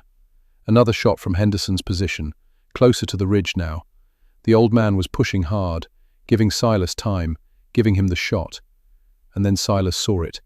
Muzzle flash, brief, 300 yards up, behind a rocky shelf. Fisher had taken the bait. Silas swung his rifle, found the position, searched for a target. Nothing, just rock and shadow. Fisher was too good to expose himself. Henderson fired again, drawing Fisher's attention, pulling his focus. And this time Fisher made a mistake. He shifted, just slightly, just for a second, to get a better angle on Henderson. And for half a second, his profile showed. Dark shape against grey rock. Silas didn't think, didn't hesitate, didn't calculate, just shot. Muscle memory, training, instinct, exhaled, squeezed. Crack. The rifle bucked against his shoulder. Through the scope, Silas saw Fisher jerk, saw him fall back behind cover. Hit. But how bad? Flesh wound? Kill shot? Silas worked the bolt, loaded another round. Smooth, automatic. Waited. 10 seconds. 20. Nothing. And then, movement. Fisher stood up, fully exposed, rifle raised, no cover, not aiming at Henderson, aiming at Silas. Their eyes met through the scopes, 400 yards apart, but seeing each other clear. Two hunters. End of the line. Final moment. Recognition. Respect. Understanding. They fired simultaneously. 2 rifles. 2 bullets. 2 trajectories crossing in the cold morning air. Fisher's round hit the boulder 6 inches from Silas's head. Rock fragments cut his cheek, stinging, sharp, blood running. Silas's round hit Fisher in the chest, center mass, perfect shot. The German staggered, tried to work his bolt, tried to chamber another round, couldn't, dropped to his knees, slowly, like he was praying. Fell forward, face in the dirt, didn't move again. Silence, absolute silence, the forest holding its breath. Silas stayed frozen, scope still on Fisher's position, waiting for movement, for the trick, for Fisher to pop up shooting. None came. From Henderson's position, "Kid, you hit?" "Negative. You?" "I'm good." "Fisher." "Down." "Stay on him. Could be faking." Silas stayed on him. 1 minute, 5, 10. Fisher didn't move, didn't breathe, didn't do anything. Finally, Henderson emerged from cover, rifle up, advancing careful, professional, taking nothing for granted. Silas provided overwatch, tracking Henderson through the scope, ready to drop anything that moved, anything that threatened. Henderson reached Fisher's position, checked the body, felt for pulse, gave a thumbs up, confirmed kill. Day 5. Total, 3 kills, Fisher plus 2 from earlier patrol. Final count, 27 confirmed kills. Silas lowered his rifle. Hauptmann Klaus Fischer was dead. The ghost of the Hurtgen had been laid to rest. The war would continue, men would die, the forest would keep drinking blood. But Fischer wouldn't kill anyone else. 31 kills, final number, no more. Silas should have felt something, relief, triumph, satisfaction. He felt nothing, just tired, empty, used up. The machine had done its job, now it could rest. They buried Fisher where he fell, not because regulations required it, They didn't. Enemy dead were usually left for graves registration. Let them handle it. But Henderson insisted. Man this good deserves respect, he said, digging with his entrenching tool. Even if he was trying to kill us, maybe especially because of it. Silas helped dig. The ground was frozen. Hard work, but necessary. Right. When the hole was deep enough, they lowered Fisher in. Careful, gentle, like it mattered. He looked younger dead, maybe 29, 30 at most. Hard to tell with the blood, with the damage. His uniform was neat, well maintained, clean despite the forest, the uniform of a professional.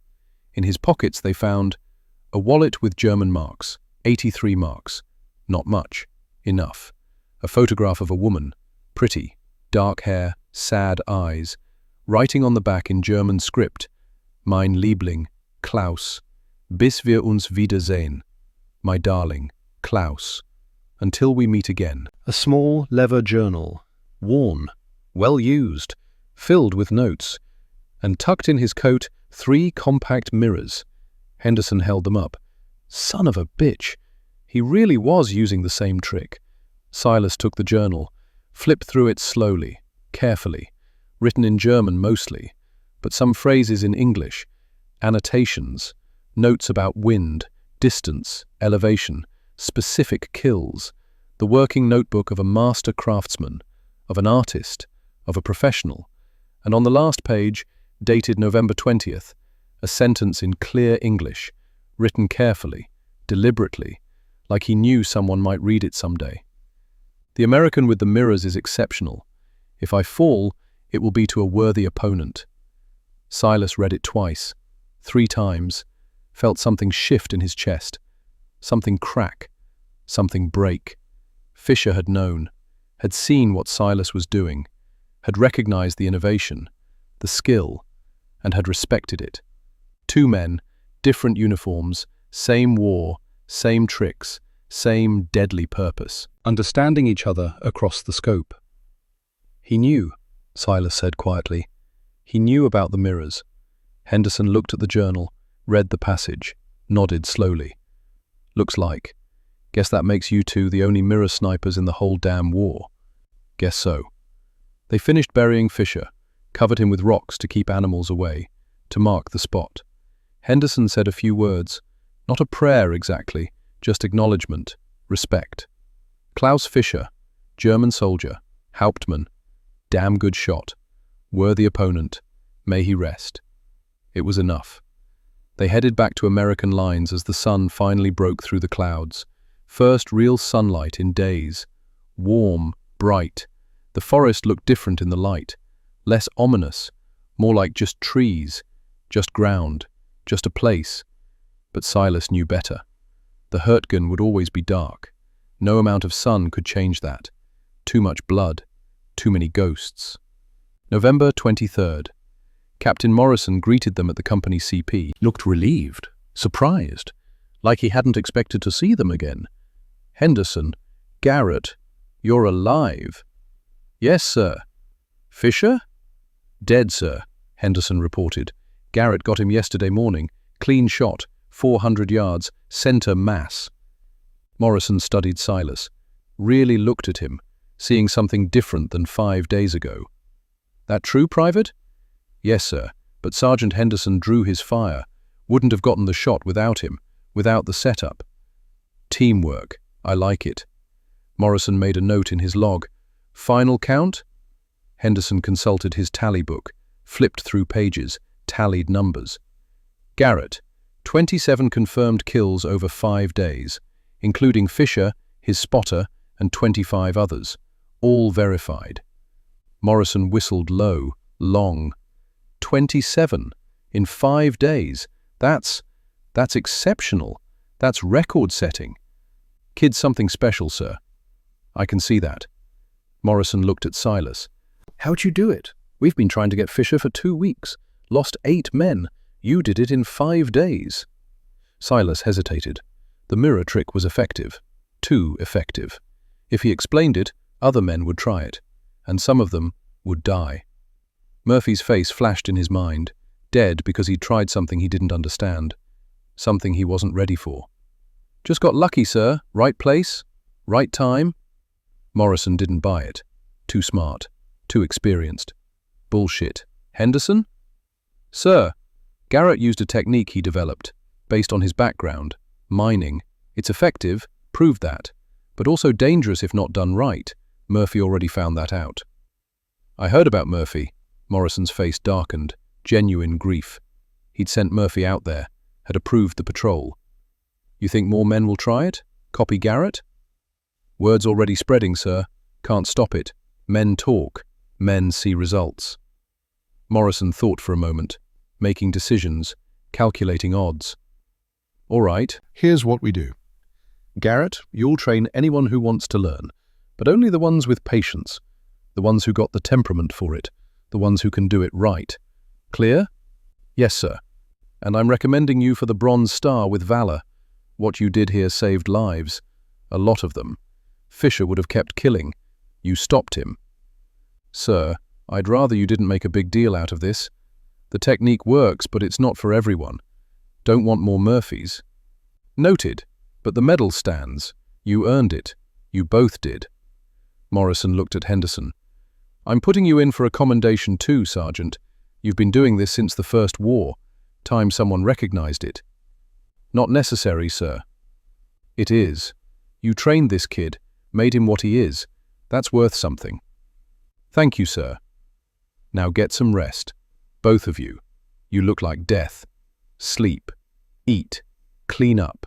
That's an order." "Yes, sir." They saluted, turned to leave. "Garrett." "Sir, your daddy taught you well. He should be proud. Real proud." Something in Silas's chest tightened, loosened, broke. "Yes, sir. Thank you, sir." The war ended May 8, 1945. Silas was in Austria when he heard, sitting in a requisitioned house, drinking liberated German beer. Warm, flat, but beer. Victory in Europe. Everyone celebrated, shouting, singing, dancing, crying. Men who'd held it together for years finally breaking down. Relief, joy, disbelief. It was over. They'd survived. They were going home. Silas went outside, sat alone, looked at the mountains, beautiful, peaceful, quiet. The war was over. He'd survived. Against all odds, against probability. He should have felt something. Joy, relief, anything. But all he felt was tired, empty, numb, like something inside him had burned out and would never light again. Henderson had survived too. Barely. The old man had caught shrapnel in the leg during the final push into Germany. March 45. Nothing fatal, but enough to send him home. Silas had gotten one letter from him. Brief, typical Henderson, no wasted words. "Kid, made it, going home to Pennsylvania. You do the same, don't look back. War's over, time to live. Roy." Good advice. Silas intended to follow it. September 1946. Silas Garrett stepped off a bus in Thornton Hollow, West Virginia. Population 412, same as when he left. Maybe less. Hard to tell. Nothing had changed. Same houses, same streets, same mountains, same sky. But everything was different, because Silas was different. His father met him at the bus stop, older now, greyer, thinner. The mine had kept taking even when it was closed, but his hands were still strong when he gripped Silas's shoulder. Still had the calluses, the scars, the strength. "Welcome home, son." "Thanks, Dad." They walked back to the house. Didn't talk about the war. Ezekiel knew better than to ask. Knew what questions not to ask. Men who saw combat didn't want to talk about it, couldn't talk about it. Some things couldn't be put into words. They talked about the mine instead. Black Thunder had reopened. New owners, different management, better equipment, safer, supposedly. They needed workers. Silas started the next Monday, back in the dark, back in the tunnels, back to the work he'd done before the war. Like nothing had happened. Like he hadn't killed 27 men. Like he was still the kid who'd left 3 years ago. But he wasn't that kid anymore. That kid was dead. buried somewhere in the Hurtgen forest along with everyone else. The years passed. 1947. Silas met Margaret O'Brien at a church social. Easter Sunday. The whole valley turned out, everyone who was left. She was a teacher's daughter from the next town over, Blacksville, 23 years old, auburn hair pulled back, green eyes that saw more than they should, smart eyes, knowing eyes. They stood in line for coffee. Someone introduced them. "Margaret, this is Silas Garrett, just got back from the war." She looked at him directly, no hesitation, no fear. "You were in Europe?" Not a question, a statement, like she knew, like she could see it on him. "Yes, ma'am." "You don't want to talk about it?" "No, ma'am." She nodded, stirred her coffee, added sugar. "My brother didn't either, Daniel, before he died at Anzio." Something passed between them, recognition, understanding, two people carrying the same weight, the same burden, two people who knew loss, who knew silence, who knew what it meant to keep going when part of you died. "I'm sorry," Silas said, meant it. "So am I."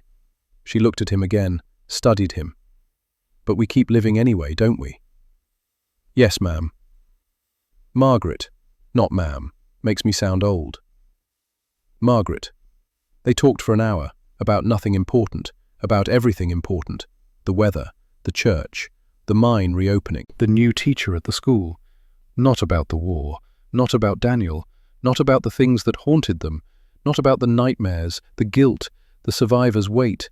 Just simple conversation, easy, comfortable, normal, like they'd known each other for years. When she left, she said, "I'm here most Sundays, if you need someone who understands." "I might," Silas said. He showed up the next Sunday, and the next, and the next. By summer they were walking together after church, talking, sometimes just sitting in silence. Silence was good. Silence was understanding. Sometimes silence said more than words. Margaret never asked about the war, never pushed, never pried. But sometimes, when the conversation lulled, when Silas got that distant look, she would say, "Daniel used to look like that. Distant. Like part of him was still over there." And Silas would nod, because she understood, because she'd seen it before, because she knew what it meant to love someone who'd seen too much. They married in November 1948. Small ceremony, just family, simple, quiet. Margaret wore a simple dress, white, borrowed from her cousin. Silas wore his dress uniform, bronze star on his chest. He'd never worn it before, kept it in a drawer. "You earned it," Margaret said when she saw him in uniform. "Wear it. Be proud." So he did, just that once. They moved into a small house on the edge of Thornton Hollow. 2 bedrooms, enough room for a family, for a future. A son came in 49, James, named after Captain Morrison. Good name, strong name. A daughter in 51, Eleanor, named after Silas's mother. She would have liked that. Silas worked in the mine, same shift his father worked, same tunnels, same darkness. Came home dirty, coal dust in every pore, every wrinkle, every line. Margaret had dinner waiting. Simple food, good food, enough. Simple life, quiet life, normal life, good life. But sometimes, late at night, the nightmares came. Fisher's face through the scope, Murphy's death, Henderson's voice, "I'm proud to have spotted for you." Walsh bleeding out, Foster with the hole in his head, Thompson dead for glancing wrong. 27 faces. Some he remembered, most he didn't. And Margaret would wake, would hold him, wouldn't ask questions, wouldn't demand explanations, just held him until the shaking stopped, until the breathing slowed, until he came back. That was enough. That was everything. Henderson wrote letters for a few years, then they stopped. Short letters, just updates, news, nothing deep. Kid, still alive, back hurts, leg hurts, everything hurts, getting old, but still here. Roy, kid, grandkid born, girl, Sarah, named after Walsh's fiancée, seemed right. Roy, kid, thinking about the forest, about Fisher, about mirrors. Still can't believe we made it. Roy. Then, silence. Silas heard through the grapevine that Roy Henderson had died in 1958. Heart attack. February. Middle of the night. Quick. Painless. Lucky bastard. Silas went to the funeral. Philadelphia. Small service. Mostly family. A few veterans. Not many left. Henderson's daughter thanked him for coming. She was maybe 30. Pretty. Had her father's eyes. "Dad talked about you," she said. "Said you were the best he ever worked with. Said you saved his life in the Hurtgen. He was a good man. Good teacher. He said you saved his life.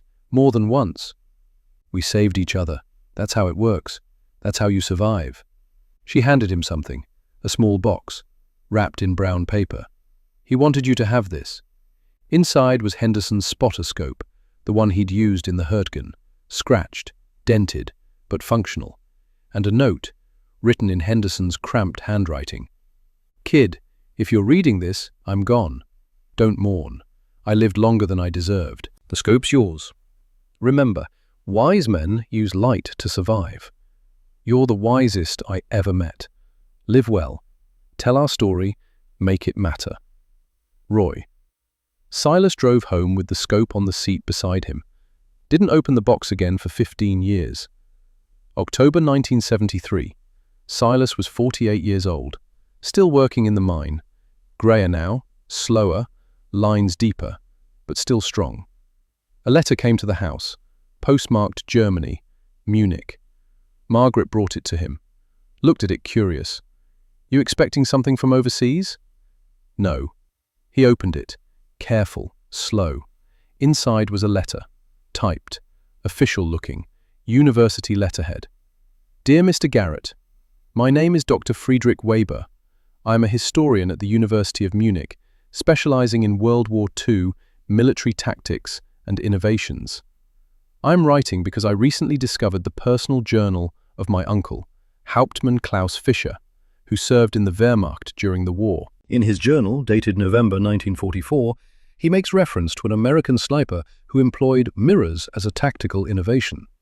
He described this soldier as exceptional and expressed profound respect for the technique. Through military records and after-action reports, I believe you are the soldier he referenced. I'm conducting research on unconventional tactics during the war and would be honored if you would be willing to share your recollections of this period. Additionally, I feel compelled to tell you that my uncle's final entry spoke of you with great respect. As enemies, you faced each other. As soldiers, you understood each other. If you are willing, I would like to send you a copy of the relevant journal pages. With respect and gratitude, Dr. Friedrich Weber." Silas read the letter 3 times, 4 times. Fischer had written about him, had recognized what he'd done, had understood, had respected. After 29 years of silence, the past had reached out and tapped him on the shoulder, saying, "Remember me. Remember what we did. Remember what it meant." He wrote back that evening. Simple letter, direct, confirming he was the soldier in question, agreeing to receive the journal pages, willing to talk. 3 weeks later, a package arrived. Photocopies of Fischer's journal, November 1944, 29 years ago, a lifetime ago. Silas read them slowly. Margaret helped translate. Her high school German was rusty but good enough, better than his. They sat together at the kitchen table, coffee growing cold, reading, translating, understanding. The meaning was clear. Fischer had seen the mirrors, had understood immediately what Silas was doing, the innovation, the application, had adapted his own tactics to counter it, had used mirrors himself, had recognized a worthy opponent, had respected the skill, the patience, the craft. And on the final page, dated November 20th, the passage that made Silas's chest tighten, that made his hands shake, that made 29 years collapse into nothing. The American uses our own methods against us. Mirrors, deception, psychology. He is young, but wise beyond his years. If our positions were reversed, I believe we could have been friends. Perhaps we would have worked together, taught together. War makes enemies of men who should be brothers. Tomorrow, I will try again to kill him. He will try again to kill me. One of us will succeed. I hope, whoever falls, the survivor remembers we were both just trying to go home. We were both just doing our duty. We were both just soldiers, caught in history's machine. If I fall, I hope it is to a worthy opponent. I believe he is worthy. Silas set down the papers, couldn't speak, couldn't move, stared at nothing, at everything. For 29 years, he'd carried the weight of Fisher's death, the knowledge that he'd killed a good man, a professional, a fellow craftsman, and now he knew Fisher had felt the same, had carried the same weight, had understood the same truth. Two soldiers, same war, same burden, same understanding, recognizing each other across the gulf of time and death. Margaret took his hand, squeezed, said nothing, understood everything. Silas wrote back to Dr. Weber. Longer letter this time, told him everything. The mirrors, the hunt, the final shot, the burial, the respect, and the years of silence after, the weight, the nightmares, the cost. Dr. Weber published a paper in 1975, small academic journal, Military History Quarterly, limited readership, mostly academics and veterans. But it told the story, both sides, American and German, the mirror war, the mutual respect, the understanding that transcended uniform and nation. A few veterans read it, contacted Silas, shared their own stories, their own burdens, their own weight. Slowly, carefully, Silas began to talk. Not much, not often, but some. Not about killing, not about glory, not about victory, about two men who'd used light to survive in darkness, who'd recognized each other across the scope, who'd understood what it meant to be caught in history's machine. 1998. The 28th Infantry Division held a reunion in Philadelphia. 50th anniversary of the end, half a century later. Silas almost didn't go. He was 73. Margaret had died 2 years before. Cancer, pancreatic, quick but brutal. The kids were grown, gone to their own lives. James in Ohio, Eleanor in Virginia. Good jobs, good families. But something made him buy the bus ticket. Something made him go. The reunion was smaller than expected. Most of the Hurtgen veterans were dead, gone. Just memories now. Those who remained were old, fragile, grey, bent. But they remembered, eyes still sharp, minds still clear. A young historian was there, woman, maybe 30, writing a book about the division, about the Hurtgen. She interviewed Silas, asked about the forest, about Fisher, about the mirrors, about everything. Silas told her. All of it, held nothing back. When he finished, she was quiet for a long moment, thinking, processing. "That's remarkable," she said finally. "Why didn't you talk about this before? Why wait 50 years? Didn't seem important, seemed like ancient history, water under the bridge. Mr. Garrett, this is exactly the kind of story people need to hear. Innovation under pressure, respect for the enemy, the human cost of war, the burden of survival. People don't want the human side. They want heroes and villains, good guys and bad guys, simple stories. Some people do, but the smart ones want the truth, want to understand, want to learn." She included his story in her book, published in 2000, The Hurtgen, Personal Accounts from America's Bloodiest Battle. Small press, limited distribution, maybe 5,000 copies. But it found readers, veterans mostly, their families, people who understood, people who wanted to know. And in 2001, the Army wrote to Silas. They were developing new tactical equipment, laser-based deception systems, false signature generators, based partly on his mirror technique, updated, modernized, effective. Would he be willing to consult, share insights, help develop doctrine? Silas said no, polite but firm. He was done with tricks, done with war, done with killing. He'd lived his life, raised his family, done his time in the darkness. The mine had finally closed in '96, Black Thunder's last breath. last gasp. Silas had been one of the last miners out, walked away from those tunnels for the final time at 71 years old, and he'd never looked back, never wanted to. Some doors, once closed, should stay closed. March 15th, 2003. Silas Garrett died in his sleep, peaceful, quiet, no pain, no struggle, the way he'd always hoped it would be. His children found him in the morning, still in bed, hands folded on his chest, like he was sleeping. On the nightstand beside him, Henderson's spotoscope, still in its box, still functional, and the compact mirror from the Hurtgen forest, the pink one, the first one, cracked, tarnished, dulled, but still capable of catching light, still capable of bending it, still capable of saving lives. The funeral was small. Thornton Hollow had shrunk to less than 100 people. The town was dying. The mine was closed. The young had left. Most everyone was gone, dead or departed. But 43 people showed up anyway. Some were family. James and Eleanor. Their kids. Grandkids Silas barely knew. Some were friends. Old men from the mine. Women from church. People who'd known him forever. And 6 were veterans.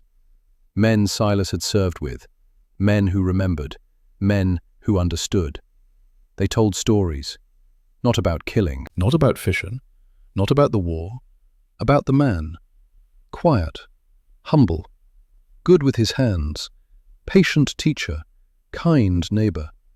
The kid from the coal mine who'd learned to bend light. Who'd come home. Who'd lived. They buried him in the cemetery overlooking the valley. Same place his father was buried. Same place Margaret rested.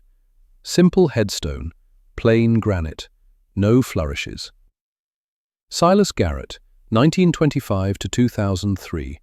Beloved father and grandfather, private first class, 28th Infantry Division, Bronze Star with valor. No mention of kills, no list of achievements, no story of the mirrors, just a name, dates, a rank, a medal. The way he would have wanted it, simple, honest, true. 2024. A documentary filmmaker visited Thornton Hollow, making a film about forgotten innovations of World War II. She'd read about Silas Garrett, the mirror technique, the duel with Fisher, the mutual respect. She interviewed his son, James, now 75 himself, retired, living in Ohio. Did your father ever talk about the war? Not much. Maybe 5 times in my whole life. Told me once that he'd done things he wasn't proud of, but necessary things, things that had to be done. Did he ever regret it? The mirrors? The innovation? He regretted that other men died trying to copy him. Murphy especially. That haunted him. But the technique itself? No. He said it saved lives, including his own, including Henderson's, including men he never met. What happened to the mirrors, the ones he used? He kept one, the first one, pink compact mirror from a bombed house in Germany. It's in the museum now, Imperial War Museum in London. They asked for it after he died, said it belonged to history. And what about his legacy? What should people remember? James thought for a long moment, looking out the window, seeing something his interviewer couldn't. That sometimes the best weapons are the simplest, that innovation comes from necessity, from desperation, from ordinary people doing extraordinary things, and that even enemies can respect each other, can understand each other, can recognize craft and skill and humanity. That war doesn't have to destroy that, doesn't have to erase it. That's beautiful. That's what he taught me, not with words, he never talked about it, but with how he lived, how he treated people, how he remembered. The documentary aired in 2025, won awards, Emmys, accolades. Military academies began teaching the mirror technique, not as primary doctrine, but as an example of adaptive thinking, of innovation under pressure, of what happens when ordinary people face extraordinary circumstances. And in the Hurtgen forest, now peaceful, now quiet, now just trees and trails and memorials, someone placed a small memorial, private, unofficial, just a stone marker, 2 names carved careful, professional, respectful. PFC. Silas Garrett, U.S. Army Hauptmann. Klaus Fischer, Wehrmacht 2 soldiers. One innovation, mutual respect. Beneath the names, a single compact mirror. Pink, cracked, sealed in glass and resin, preserved, catching sunlight, bending it, reflecting it, the way Silas Garrett had taught light to dance 80 years before. Epilogue. The sun sets over the Appalachian Mountains, red sky, purple clouds, beautiful, eternal. In Thornton Hollow, the old mine entrance is sealed now. Concrete, steel, warning signs, danger, keep out, abandoned mine. But sometimes, on clear mornings when the light is right, you can see something. A flash, brief, like sunlight catching glass. Like someone deep in the earth, 300 feet down, sending signals through the dark. Saying, I'm here. I survived. I remember. The mirrors are gone. Scattered. Museums, collections, history. The men are gone. Buried. Dust. Memory. But the light remains. Always bending. Always finding a way through. Always surviving. That's what Silas Garrett taught.